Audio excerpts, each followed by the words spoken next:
It's now 5:07. While we temporarily close the chapter of elections right now, our focus is going now to the weather. It was windy this morning. I really had to hold on to my steering wheel while I was driving into work. Now you could definitely tell those strong gusts coming in. Yeah, and that's going to last through the day today and even grow in strength as we head into the night tonight. Looking live down in Orlando this morning, the center of Tropical Storm Nicole now not too far away from there, and it is moving its way towards central Georgia not only this morning but as we head through the day today. It did make landfall earlier this morning as a Category 1 hurricane just south of Vero Beach. Maximum sustained winds were at 75 miles an hour. A minimum pressure at landfall was down to 981 there in Florida. So the radar picture across central Georgia is quiet. Obviously down to the south, not so quiet. The center of the storm you can see there inland just crossed Interstate 95. Let's take a closer look at what's going on down here. Heavier rain down through the Fort Myers area. Of course, this is where Hurricane Ian made landfall just over a month ago. Expanding back over towards the Tampa area. We were just looking live there in Orlando, and the rain continuing to push further to the north now. Daytona Beach seeing it up towards Jacksonville,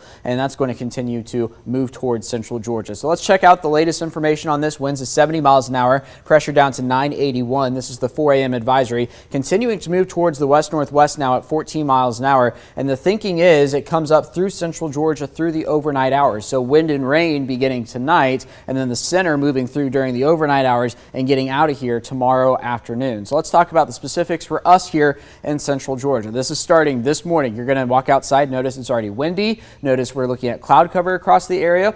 By the time we get to the noon hour, you're going to notice rain, especially the further south you are from Macon and from Warner Robins. So this is the noon hour. Notice the wind still coming in from the northeast here. There we go to about 4 p.m. Now at this point, this is when our severe weather threat would pick up, if you will, in terms of a tropical tornado spin-up threat, because the storm will be to our south, specifically to our southwest, which means we're on the northeast side of it, which means that is the dirty side of the storm, easier to get rotation to form. So there's 4 p.m. there. On into about 8 p.m. There comes another band here, another threat of those brief spin-up tornadoes. There's 10 p.m. As we roll on into the overnight hours, widespread rain will begin to expand, but also notice what's happening. Follow the winds here. This is the center of the storm coming by here at about 7 a.m. So widespread rain and wind tomorrow morning across central Georgia, but just as quickly as it comes in, it's going to lift on out of here. 10 a.m. tomorrow morning, the back edge of the rain at the southern end of our area, that continues to lift towards the north, and we are almost completely dry by about 6 p.m. So for outdoor events tomorrow night, the rain should be gone for the most part, but still expect windy and cloudy conditions across the area.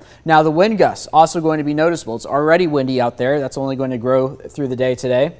Here we are at the noon hour, gusts upwards of 30 in Macon, 36 down in Vidalia. Anytime you get this purple color here, that's indicating gusts potentially over 40, and that's what we're going to see by about 5 p.m. and on into the overnight hours. Areas of that across central Georgia. There's 4 a.m. tomorrow morning, so hanging on to that. There's the center down just to the southwest of Albany. Center passing to the west of us, again, puts us on the east side of it, which means we're looking at that severe weather threat, and then that will all lift away as we get into Friday evening. So because of that, the National Weather Service has issued a high wind warning now for Montezuma, Warner Robins, Irwinton, Sandersville areas to the south and to the east. This is including Perry, Unadilla, Eastman, Dublin, Vidalia for gusts upwards of 45 miles an hour.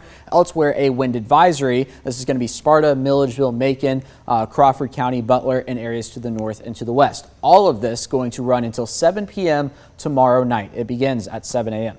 The other thing we're going to get from this, and this is much needed across central Georgia, is the rainfall. Generally speaking, 1 inch to 2 inches of rain, but locally higher amounts will be possible in a few spots. So that's something we'll be watching for here in the hours ahead. It all boils down to this. The spin-up tornado threat begins this afternoon, going to last through the overnight hours until the center passes, which will be right around 7 a.m. tomorrow morning. And then once we get those heavier rain bands in here, that's when the damaging wind threat will be at its highest. So say from about 5 to 6 p.m. tonight on into tomorrow morning until about 8 a.m. So really an overnight event. And of course, we'll be watching the rainfall to see if we get any flash flooding out of this. This ground is very dry, so it would be easy to get water to run off quickly. 70 today, 72 for tomorrow. Windy and rainy both days, but then check out the forecast from there on out. Borderline winter, 58 there on Sunday and 50s through next week as well.